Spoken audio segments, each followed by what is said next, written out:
Hello again, everyone. Tonight's story is about Calder, a tired bounty hunter, and Mara, the wanted orc woman who let him live long enough to understand the truth. Because sometimes tearing a warrant in half is the first step toward choosing justice, trust, and a fire worth staying beside together. The canyon had already begun lying to him by the time Calder saw the orc woman standing in the cold wash of dawn light, and that annoyed him more than it should have. Stone did not lie. Men lied, warrants lied, employers lied with clean hands and stamped seals. But Stone told the truth if a man cared to read it. The red shelves above him held the night's chill in their seams. The gravel under his boots had been stirred by one set of broad feet, and then deliberately combed over with a branch.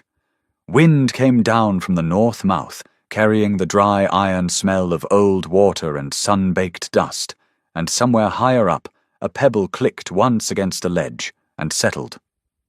Calder stopped before the canyon floor widened and raised his crossbow to the point where the stock kissed the hollow under his cheek.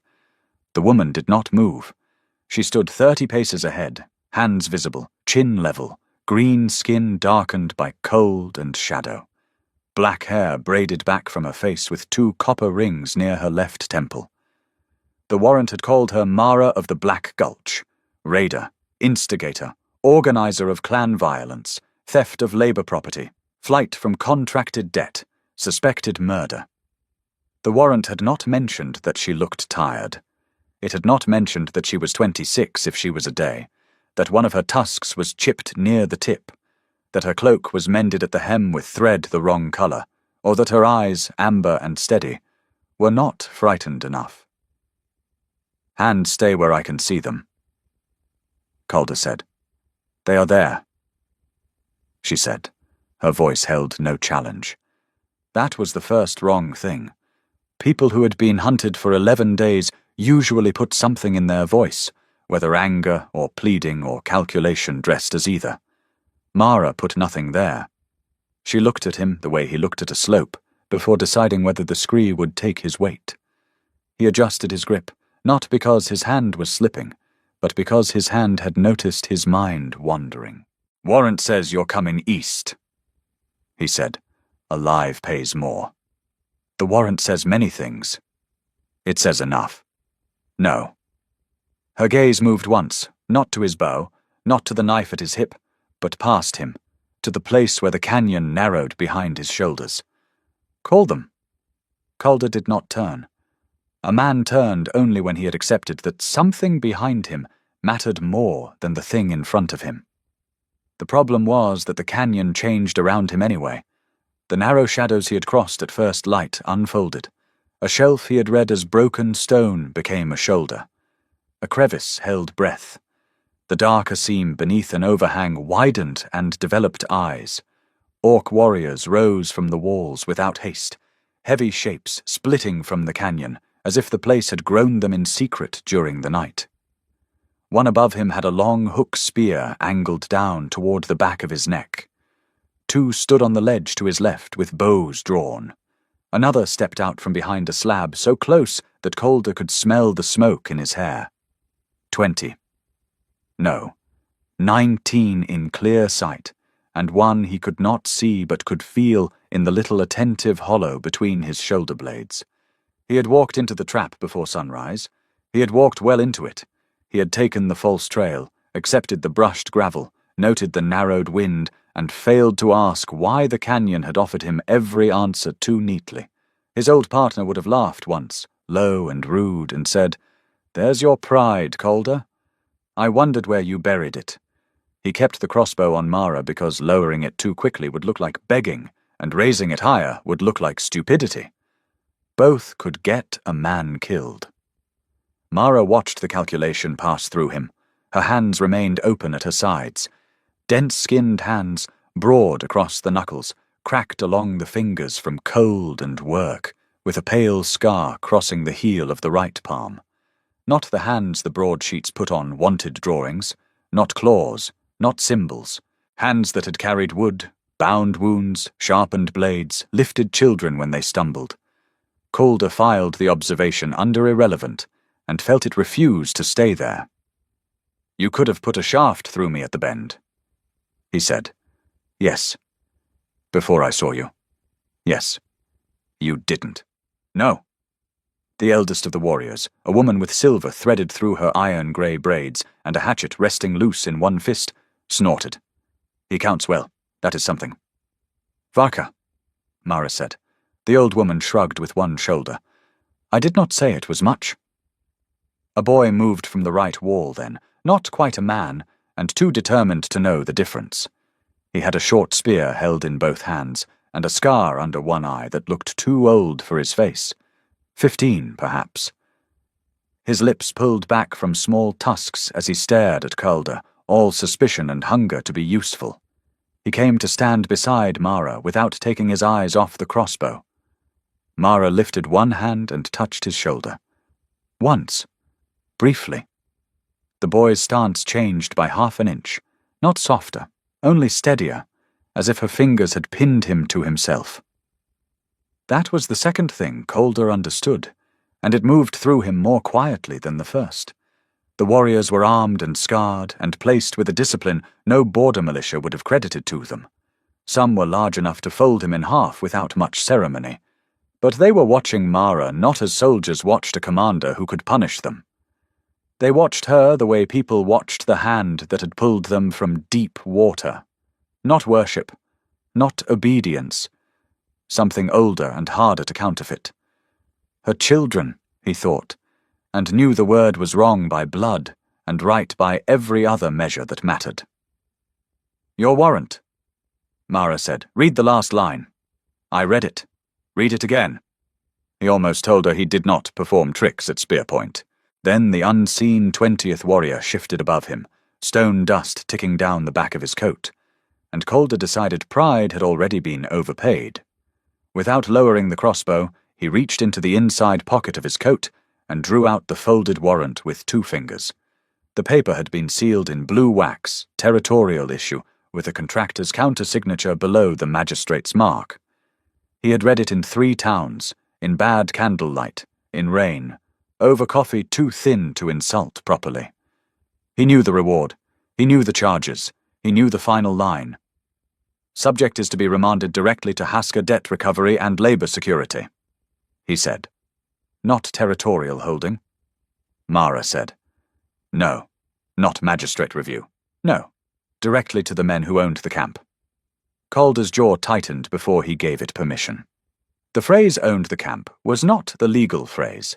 The legal phrase was held lien authority over bonded labor assets. It looked better in ink. It had fewer bones in it. The old woman Varka watched him notice. Mara said, 3 years ago there were 43 of us. Haska said we owed transport fees, tool fees, food fees, fence fees, water fees, guard fees, sleeping fees. My brother owed 6 months of wages for the shovel he used to dig their road. He died owing them money for the cloth they wrapped him in. Her voice did not change. That made it worse. I walked in. I walked out with who could still walk. That is the raid. The boy beside her looked up at her, quick and pained, then back at Calder with renewed hatred, as if daring him to make the wrong shape with his mouth. Calder had taken men in for theft who had stolen bread from wagons, and men for murder who had put knives in throats, and women for debt fraud who had signed papers they could not read under the eyes of men with clubs. He had told himself the same thing each time. A warrant was not a belief. It was a job. Believing in things got people dead or stupid, and he had seen enough of both to prefer coin. Coin did not ask who deserved the road. Coin did not want hymns sung over it. Coin bought winter oats and boot leather and a room with a door that latched. But there were 20 weapons pointed at him, and one woman in front of him who had declined an easy kill because she wanted him to understand the shape of the thing before he chose where to stand inside it. His late partner, Illyra, would have said, "There it is, the part where the paper starts sweating." Calder lowered the crossbow. Not all at once. A sudden drop would have been theatre. He eased the point down until the bolt aimed at the gravel between Mara's feet, then turned the weapon sideways and set the catch with his thumb. The sound was small. In the canyon, small sounds had edges. I don't carry for husker, he said. No, Mara said. You carry for coin. Yes, that is not better. No, he said. It's only more honest. For a moment nobody moved. The boy's spear remained high. The old woman's hatchet dangled with insulting ease. Above him, the hidden warrior breathed through his nose like a patient cliff. Calder took the warrant between two fingers, tore the lower half away where the remand line and countersignature sat, and let it fall. The paper landed near a black pebble and twitched in the wind. There, he said. Now it's worth less. Varka barked a laugh. He thinks making paper smaller makes men less foolish. It makes this man harder to pay, Calder said. Mara looked at the torn warrant, then at him. Her expression did not soften. It rearranged by 1 degree, which on her face seemed like a storm crossing a far ridge. Lower, she said. For an instant he thought she meant the bow. Then she looked past him, and the spears above his back lifted. Bows eased. The canyon exhaled 20 orc bodies out of killing readiness and into something almost worse, because now they had the leisure to decide what he was. Quick note before we continue. If you want hotter and uncensored orc-bound fantasy romance stories, I'll be sharing them on my Patreon page. These are the deeper and more intense scenes I can't post here, so check the description for details. They did not welcome him into the camp. They permitted him to arrive there under conditions so precise that welcome would have been an insult to the amount of thought involved. The boy, whose name was Tovan, walked 6 paces behind him with the short spear angled at Calder's kidneys. Varka walked to his left, not bothering to hide that she could kill him faster, tired than most people could awake. Mara walked ahead, silent, setting a pace that did not ask whether he could keep up. The rest melted in and out of the ravines around them, gathering packs from places Calder had not seen, lifting canvas from under dust-coloured nets, becoming a moving camp out of what he had mistaken for empty land. That irritated him too, though by then he had begun to appreciate irritation as proof he was learning. The camp lay 2 miles beyond the canyon in a split of stone where a seasonal stream had cut a basin into the hills. From above, Calder would have missed it. From within, he saw the design.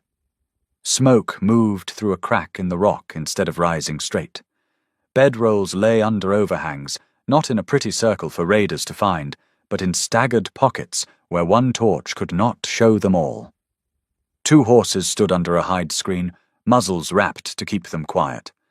A rack of tools hung near a flat boulder. Someone had built a folding table from crate boards and peg joints, good enough to make a cabinet maker nod. Someone else had lined the windward edge of the sleeping hollow with woven brush to break the cold. The carpenter was named Bran. Calder learned this when a broad orc man with one cloudy eye and sawdust permanently trapped in the seams of his hands looked up from shaving a peg smooth and said, "That is the hunter?" "That is the hunter," Varka said. "He looks smaller in person." "He is human," Tovan said, with the contempt of someone identifying mildew.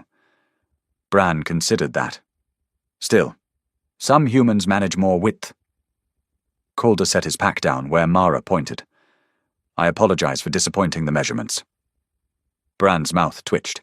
Tovan did not appreciate humor from prisoners, guests, or whatever narrow category Calder currently occupied. "You speak when asked," the boy said. Calder looked at Mara. "Am I speaking when asked?" Mara was untying the strap of her cloak. "No." "Good to know." Varka laughed again, dry as gravel in a pan. "He will die tired." "No one dies today," Mara said. Mara did not smile. She had moved to the cookstones, where a younger orc woman with a bandaged wrist murmured something to her. Mara listened with her head slightly turned, not interrupting. Her left hand rested on the edge of the pot, and steam moved around her fingers. Orc skin held warmth differently in cold air. Calder had seen it before in winter markets, the faint heat rising from green and grey arms while humans hunched in wool. On Mara it made the skin at her knuckles glow darker, where old scars crossed. She nodded once, took the stirring paddle, and finished the motion the injured woman could not. Leader first, Calder thought. Not because she stood above them, because everyone brought her the broken thing and expected her to know whether it could be repaired. He had met captains who thought command was volume. Mara's command was inventory. How much flour remained? Which child had coughed in the night? Who needed new soles? Which path would flood if the weather turned? Who could stand watch without falling asleep? Where the nearest town had a magistrate who sold signatures? How long before Hasker sent someone less tired than Calder? She ate last. He noticed because hunger made men religious about order. Bowls passed from the pot to the watchers, to the injured, to the younger ones. To Varka after Varka threatened to bite someone if they hovered, to Bran because Mara told him his hands shook, then finally to Mara herself. Her portion was not smaller by accident. She scraped from the edge where the oats had stuck. Calder looked down when she glanced toward him, but not fast enough. "You were paid advance?" she asked later, when the camp had settled into the grey business of mourning. "Yes." "How much?" "Enough to make returning without you inconvenient." "How inconvenient?" 6 months with no clean work, maybe more. Hasker has friends in 3 towns and 2 offices that pretend they aren't offices. "Clean work," Tovan muttered. "He calls it clean." Calder rubbed at the bridge of his nose. "Work where the person paying me doesn't have a private jail." Varka pointed at him with her awl. "A delicate moral distinction. I shall carve it on your stone." "I didn't say it was noble." "No," Mara said. She had taken the broken half of his warrant and laid it on the folding table beside a map weighted with stones. "You do not say noble things. That may be why you are still alive." Tovan frowned.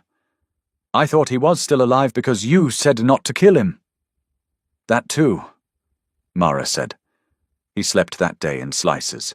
They had taken his weapons but not his habits. His eyes opened whenever boots passed too near, or silence grew too complete. Once he woke to see Mara sitting with her back against the cliff wall, knees drawn up, one arm resting across them, head tilted but not asleep. Her amber eyes were on the north ridge. The camp breathed around her. She had positioned herself where she could see all 3 approaches and the cook fire and the horses and Tovan, who had fallen asleep with one hand still wrapped around the spear shaft. Calder understood the choice so clearly that it hurt somewhere old. Elira used to sleep by doors, never beds, said walls were for people who believed in mercy. Mara's gaze shifted to him. He closed his eyes, which fooled neither of them. The first useful thing he did was repair Sura's boot buckle. It was not grand enough to be mistaken for a performance. The strap had cracked, Bran was busy shaping a hinge, and Sura was trying to force a bone awl through leather that was already splitting. Calder asked for a nail, flattened it in the fire, cut reinforcement from a discarded harness tail, and stitched the strap with wet sinew that would shrink as it dried. Tovan watched as if the buckle had betrayed him by accepting human assistance. Sura flexed the repair and grunted. "It holds." Calder said, "Until rain. Oil it before then." Varka sighed. "She thanks you with poetry. Try not to swoon."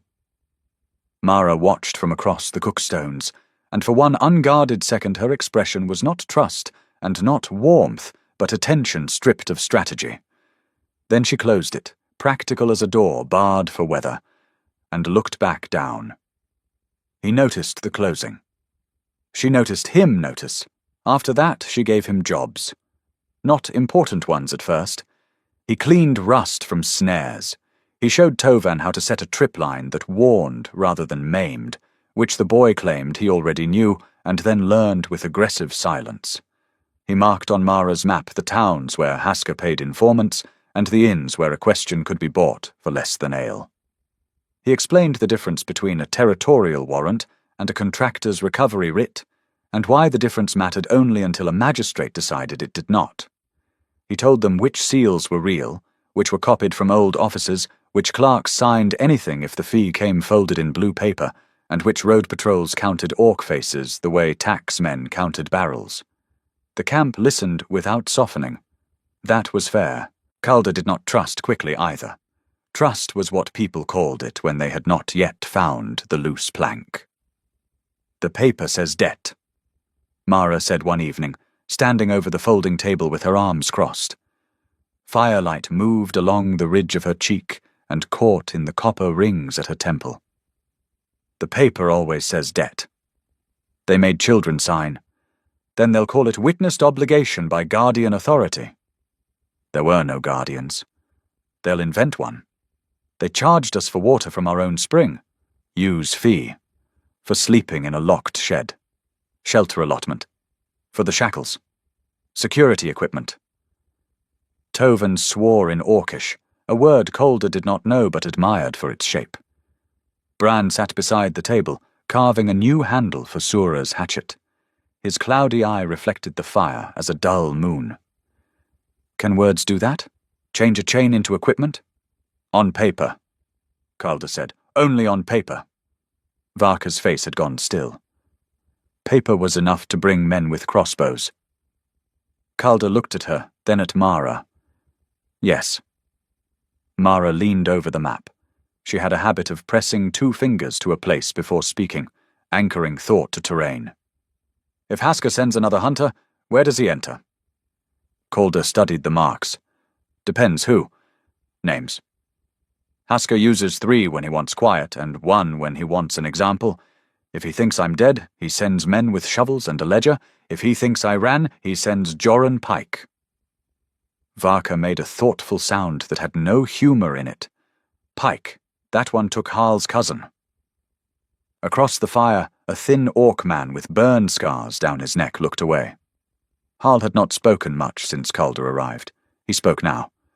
"Returned him." "No," Calder said. No one asked a second question. The first had been cruel enough. Mara's fingers remained on the map. "You know him. I worked beside him twice." "And?" Calder could have said Pike was efficient. He could have said Pike did not drink on the job, did not lose trails, did not waste bolts, did not confuse sadism with disorder because his sadism was orderly and therefore useful to men who stamped papers. Instead he said, "He brings chains sized in advance." The fire popped once. Tovin's face had gone pale under the green. Mara nodded. "How long?"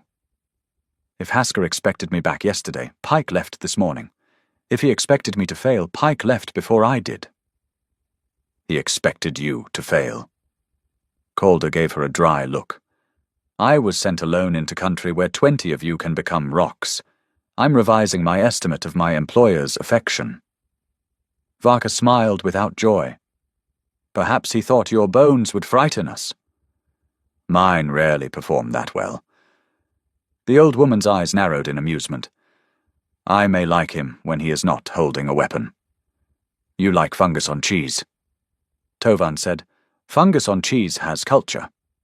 "Stop," Mara said, but there was a faint breath at the edge of the word that might, in a woman with less responsibility, have become a laugh.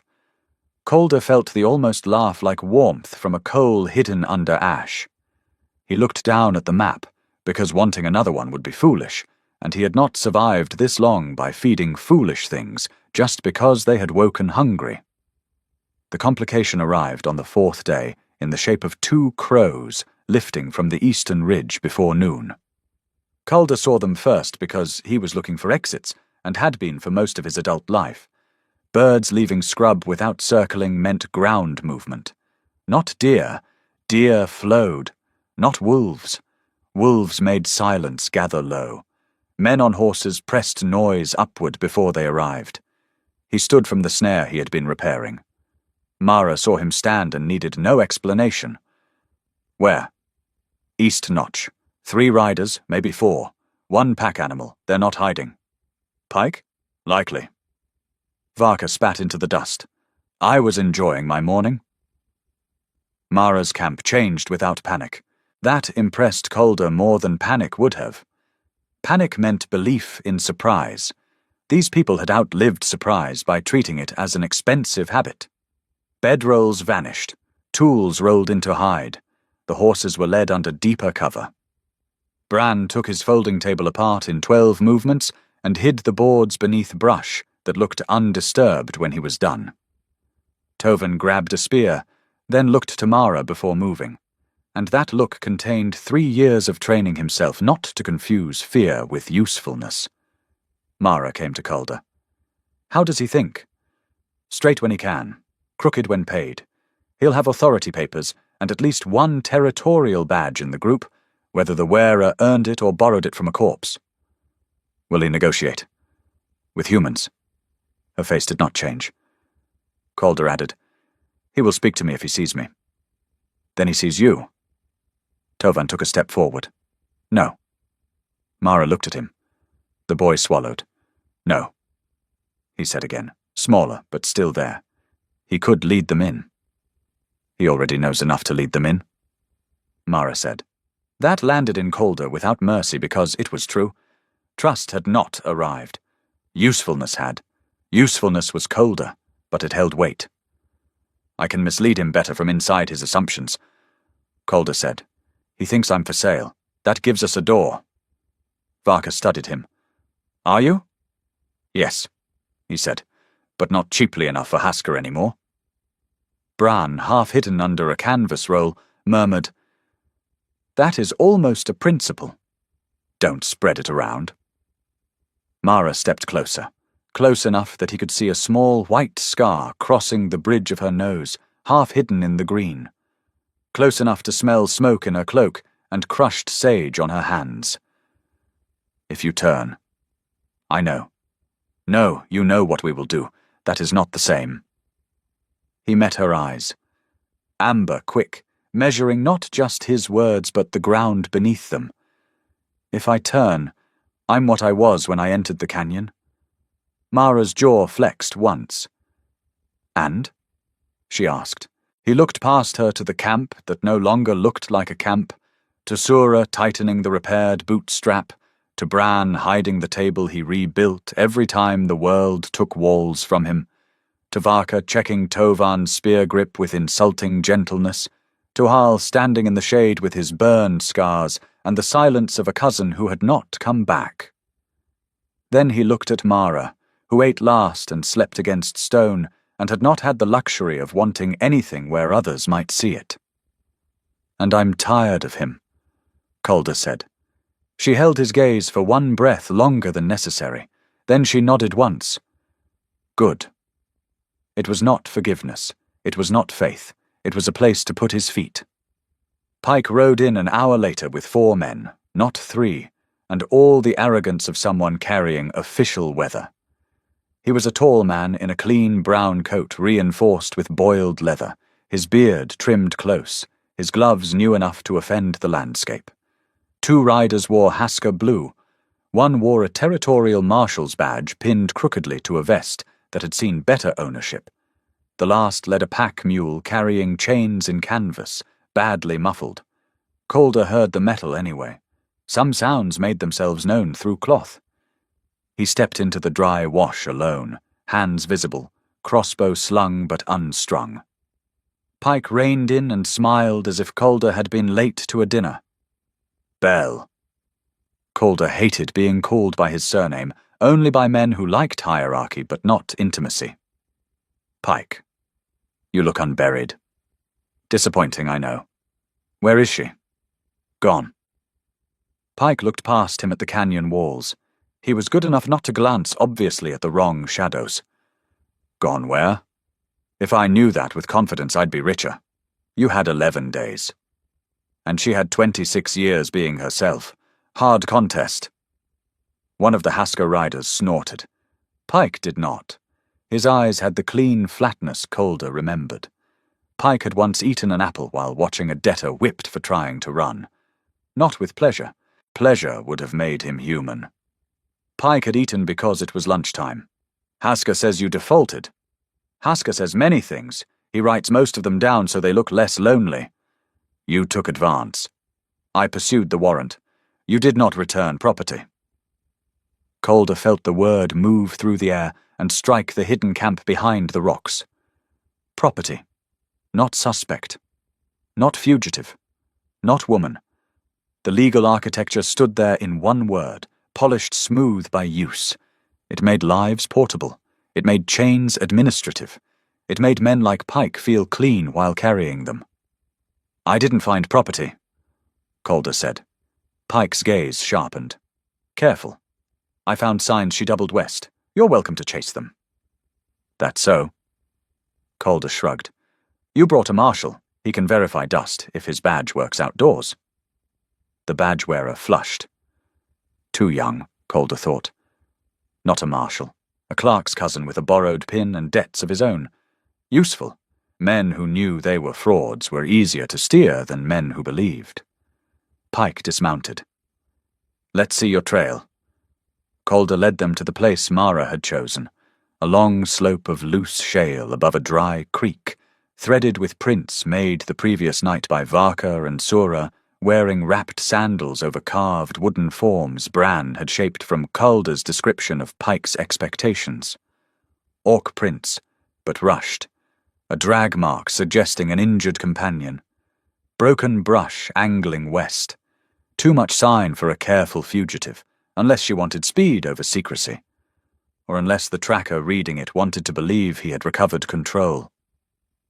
Pike crouched, touched the print. Looked at Calder. Sloppy. She's tired. She set a canyon trap and then got sloppy? She set the trap before running short on food. Or she wanted me delayed. You can ask her if you catch her. The young badge-wearer leaned from his saddle. Looks clear enough. Pike ignored him. Why are you still here? Calder let irritation show because a lie without some truth in it limped. Because Hasker's advance won't cover what I lost, and because I wanted to know who he'd send after deciding my corpse was cheaper than my payment. The Hasker rider with the scarred lip shifted. You accusing Mr. Hasker of something? Yes, Calder said. Poor budgeting. The rider's hand moved toward his pistol. Pike lifted 2 fingers and stopped him. You always were mouthy when cornered, Pike said. I've been cornered by better. From somewhere above, a lizard skittered. Calder did not look up. Neither did Pike. Good men, both of them, by the standards of work that rewarded becoming worse. Pike straightened. We ride west. The plan should have ended there. It did not, because plans were tidy only when told by survivors. The pack mule chose that moment to object to the canvas-wrapped chains by stamping sideways. The Hasker rider yanked the lead too hard. The mule jerked back, canvas slipped, and a coil of iron spilled into the wash with a sound like a jailer clearing his throat. From the hidden rocks came the smallest sound. A breath. Tovans, Calder knew, with immediate dread. Too young to understand that rage had weight and could shift a ledge beneath everyone. Pike heard it. His head turned a fraction toward the cliff. Calder moved before thought finished forming. He kicked a flat stone under the nearest horse's foreleg. The animal startled, shouldered Pike's mount, and both horses screamed into motion. Dust burst upward. The young badge-wearer cursed and grabbed at his reins. Calder slammed his elbow into the scar-lipped rider's knee as the man drew his pistol, then seized the mule's lead and slapped the animal hard on the rump. The mule, already offended by every person present, bolted west with half the chains dragging behind it like the ghost of bad law. Bell! Pike shouted. The canyon answered. Not with a charge. Mara was too careful for that. Nets dropped first from the ledges, weighted with stones, tangling the Hasker rider's arms and shoulders. Varka's hook spear took the pistol from Scarlip's hand, along with 2 fingers he had been using poorly. Sura swept the borrowed marshal from his saddle with the haft of her spear and pinned him face down without breaking his neck, though her expression suggested she considered that a concession. Bran stepped from behind a boulder and swung a mallet into the path of Pike's horse, not striking the animal but the ground near its hooves with a crack loud enough to make it rear. Pike rolled clear well, knife already in hand. He was good. That was the inconvenience. Calder met him in the dust. Pike cut low. Calder gave ground, No weapon drawn yet, because drawing meant explaining to his body what his mind had already chosen, and there was no time for ceremony. Pike's knife took a shallow line across Calder's coat. Calder drove his shoulder into Pike's chest and felt the leather armor absorb most of it. Pike struck him across the mouth with the knife pommel. Stars lit the canyon in daylight. "You stupid bastard," Pike hissed. "They'll hang you with them." "Likely. For what? Gratitude?" Calder caught Pike's wrist before the knife came up again. "No." He thought of Mara's hand on Tovan's shoulder. Bran building furniture in camps that might vanish before dusk. Varka joking because grief had failed to kill her, and someone needed to mock the attempt. A child asleep around carved animals. Mara watching the ridge instead of sleeping. He twisted Pike's wrist until something gave. "For accuracy," Calder said. Pike grunted, dropped the knife into his other hand, and would have opened Calder's belly if Mara had not arrived like a decision the canyon had made, without consulting either of them. She did not roar. She did not waste movement. She struck Pike's forearm with the back of her hatchet, kicked his knee sideways, and put him on the ground with one hand at the back of his neck. Pike struggled once. Mara pressed his face into the dust. "Still," she said. Pike went still, but his eyes found Calder. "You think this changes paper?" Calder spat blood into the dirt.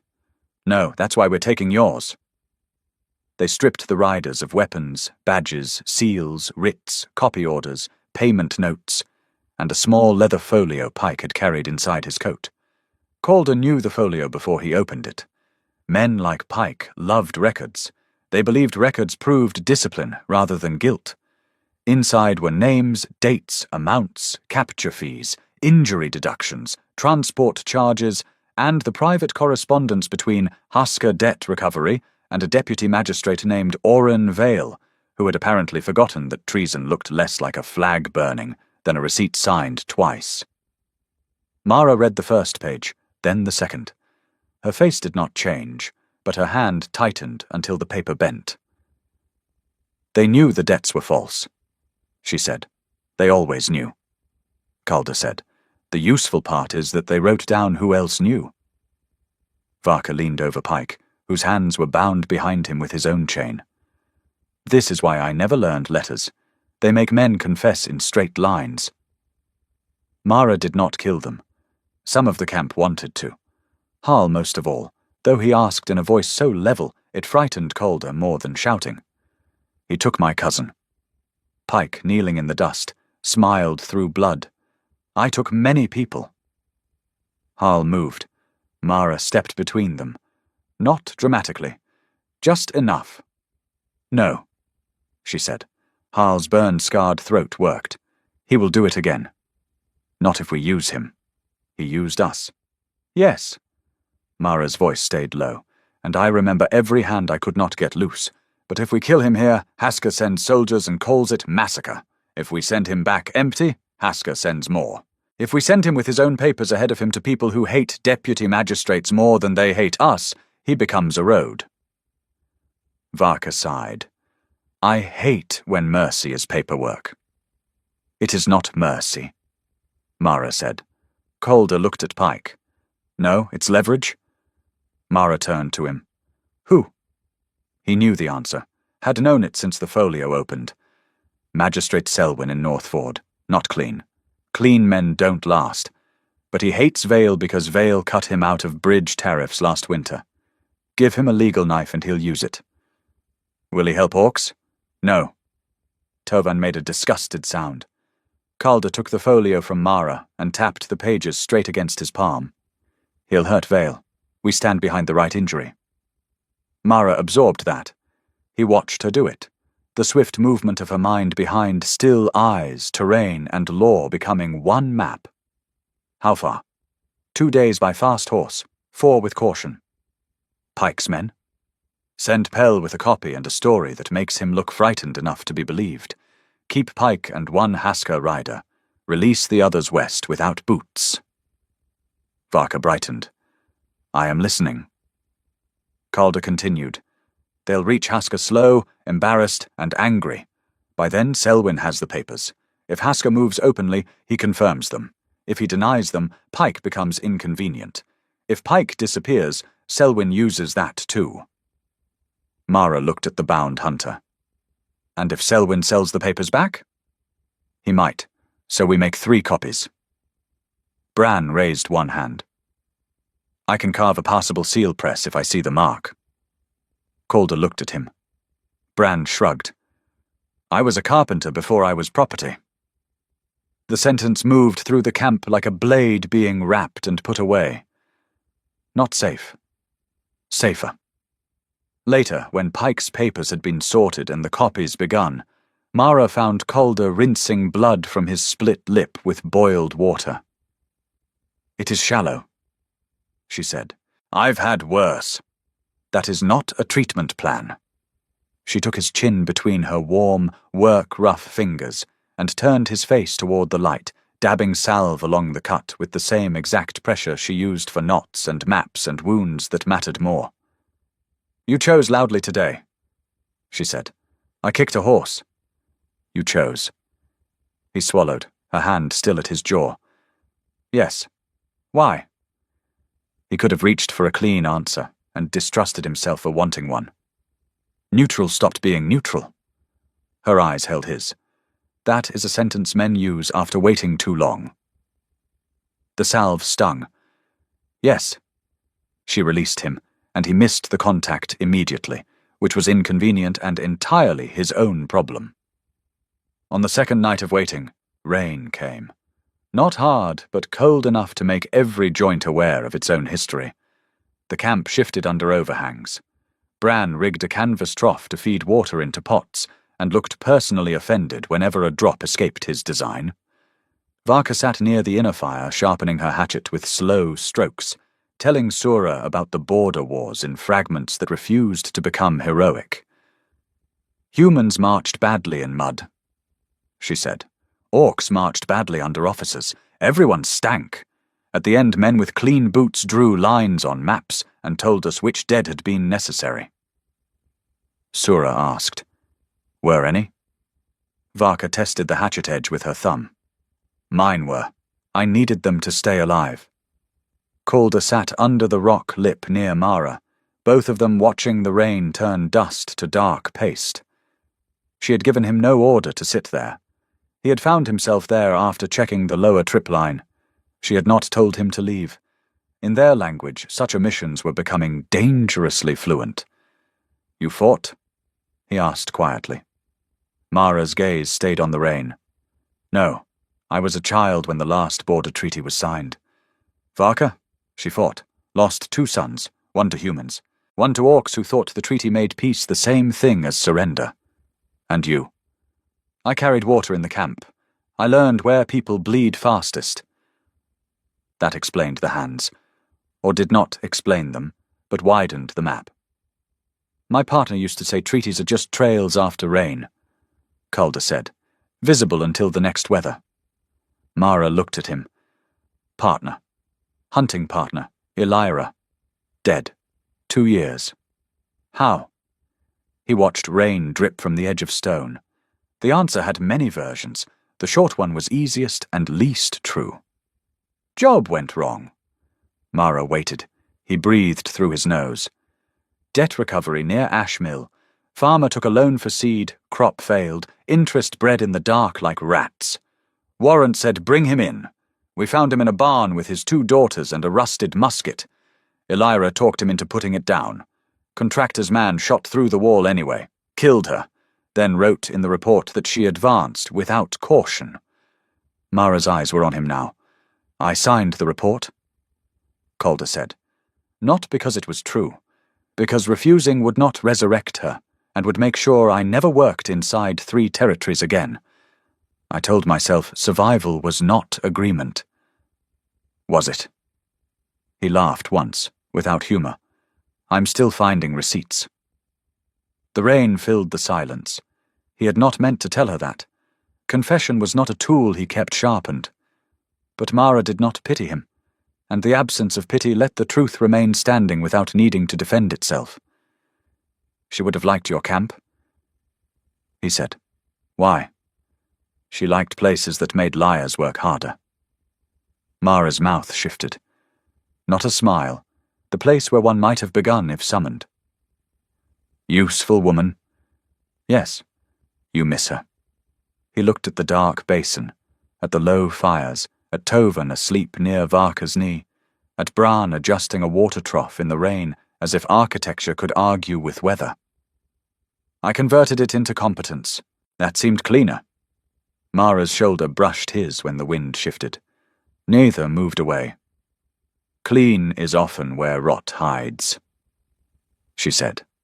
He huffed. You speak rarely, but when you do, you aim for bone.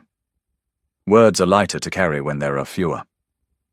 They sat until the rain thinned. Nothing else happened. No hand found another. No vow passed between them. Yet Calder felt the night settle around that small shared shelter like stones placed at the start of a path.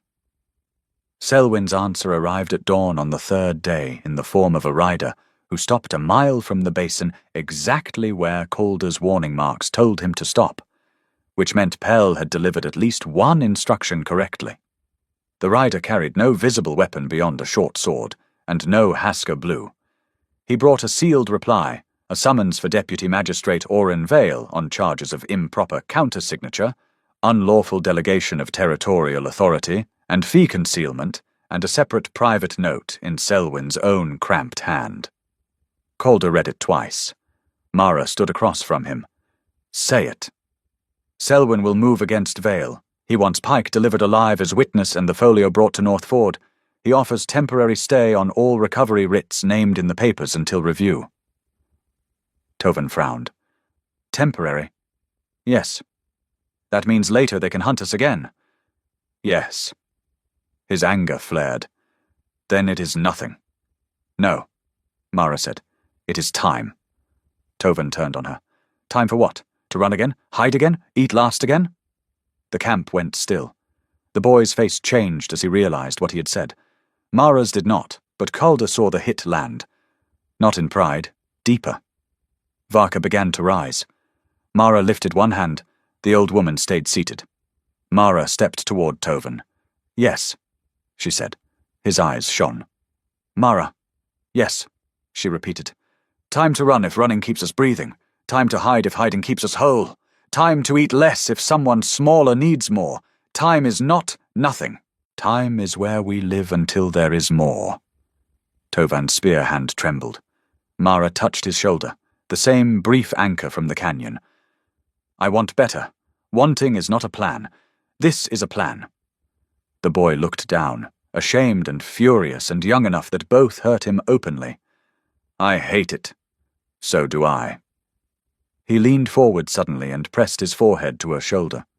Not a child, not a man, just someone who had survived too much and found no proper shape for it. Mara's hand went to the back of his neck. Her eyes closed for 1 second. 1. Then opened and found the camp watching.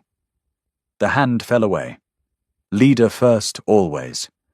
The wanting buried again before it could ask anything of her. Calder looked at the ground because some things deserved not to be witnessed directly. The delivery of Pike became its own operation. Mara would not risk the whole camp.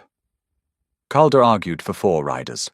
Mara chose 6, then allowed Calder to explain why 3 visible and 3 hidden served better. Varka came because age had made her disrespectful of danger, but not careless. Sura came because her ankle held, and because she had claimed the right to watch Pike walk in chains he had brought for others.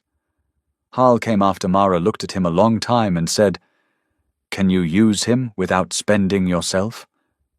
Harl said yes. Calder believed he meant to make it true. Tovan wanted to come. Mara said no. The fight was silent, conducted entirely through posture, jaw, and the angle of the boy's spear. Tovan lost. Bran kept him busy carving duplicate seal cases and pretended not to notice the boy's humiliation. Northford sat beside a narrow bridge and pretended the bridge made it important.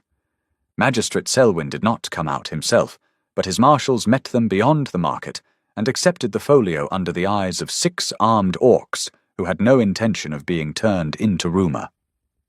The clerk tried to say the stay did not include the West Gulch. Mara looked at Calder. Calder looked at the clerk and said, "Then write the West Gulch." Varka leaned close enough for the clerk to smell the rain on her cloak. "I can help your hand if fear has weakened it." The clerk wrote. Pike signed a statement admitting he had carried illegal recovery chains under false territorial witness, not because he had found remorse on the road, but because the alternative placed the whole charge on his own neck. It was not justice. It was leverage wearing legal shoes, and for the moment shoes were useful. They returned to camp near dusk. Tovan tried not to run to meet them and failed in the last 10 paces. Mara dismounted before he could ask, handed him the written stay, and said, "Read." He read slowly, stumbling over territorial and provisional and review, but his voice strengthened at the names.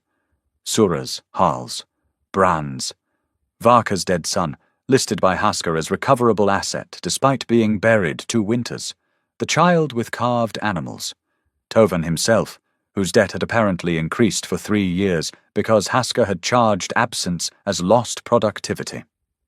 The boy stopped on his own name. Bran took the paper when Tovan's hands began to shake. "Temporary stay." The carpenter read, "No recovery action permitted pending magistrate review." The camp did not cheer. Cheering belonged to people who believed danger ended when paper said so. Instead, they breathed differently. One by one, as if a strap around the ribs had been loosened by one hole. Mara stood among them and did not smile. Her eyes shone in the firelight, but that could have been smoke. She accepted Varka's hand on her shoulder, Bran's nod, Sura's brief touch to her arm, Harl's silence. She accepted Tovan pressing the paper back to her with both hands as if it were breakable. Then she turned away before gratitude could become a weight they placed on her in public. Calder found her later at the edge of the basin, where the stone dropped toward the dark canyon that had first betrayed him into seeing clearly. She stood with the copied stay folded in one hand and the old torn warrant in the other. She had kept it. He did not know why that moved him. "You could leave now," she said. He leaned against a rock beside her, careful to leave space. "Yes. Hasker will mark you. Already has. Other contractors will hear. They gossip worse than washerwomen and with less useful soap. You will lose work." "I've been revising what I call work." She looked at him. The wind lifted a strand of black hair from her braid and laid it against the scar on her nose. "Do not make us into your redemption." The words struck clean because they deserved to. He nodded. "I won't. Men do that. Find people they harmed less than others and call the difference goodness. I know. Do you?" He could have defended himself. Instead, he looked toward the road and let the defense die unused. "I know enough to start smaller," he said. "The lower tripline will wash out before morning." Mara stared at him. Then, very quietly, she almost laughed. "Show me." They moved it by lantern light, because work was safer than standing still with what had passed between them. When they returned, the camp had settled around the fire. Bran was telling the child a story using the carved animals as witnesses. Varka was arguing with Sura about whether Pike's signature looked like a dying insect or an ambitious worm. Tovan sat apart with the stay in his lap, reading his own name again and again, as if repetition might make it belong to him instead of Hasker. Calder paused at the edge of the firelight. This was the place where a practical man left. Before the warmth, before the habits, before a cup found its way into his hand often enough that absence learned his shape. He knew exits. He had built a life from knowing exits. The canyon road lay behind him, dark but passable. East held towns where his name would sour, but still opened some doors if he lowered his price. North held work under other seals. South held a winter coast where nobody cared what a man had done, as long as he paid before sleeping. Mara stood beside him, not touching. She looked at the same road. Your boots are dry enough to travel. Poor hospitality saying so. I am not hospitable. No. You are not held. No. The fire cracked. Someone had put marrow bones in the pot. The smell was rich and smoky. Toven glanced over, saw Calder still standing, and looked away with exaggerated disinterest so transparent that even Varka rolled her eyes. Bran shifted a log with his boot, making room without looking at him. Sura adjusted the pothook. Harl sat near the outer ring, face lifted to the heat. 23 lives, none of them safe, all of them still here. Calder thought of Elira at a dozen fires, boots crossed, knife in hand, saying, "One day you'll have to choose before the job tells you who you are." He had always told her jobs did not speak. He had been wrong. So had she, a little. It was not the job that told him. It was the people the job had pointed at. Mara turned toward the fire. She did not ask him to come. That was the mercy of it. Or the test. With Mara, those often wore the same coat. Calder took off his pack. The motion was small. No one cheered. No one named it. He set the pack beside the stone near Bran's folded table and sat down at the edge of the fire. Not in the center, not claiming more than had been given. The ground was hard. Heat touched his knees. Rain ticked softly beyond the overhang. Across the flames, Mara watched him with an expression she did not arrange in time. Then she reached for a clay cup, filled it from the pot where bitter tea had been warming, and held it out. Calder took it. Her fingers brushed his, warm from fire and work. Nothing was declared. Nothing was solved.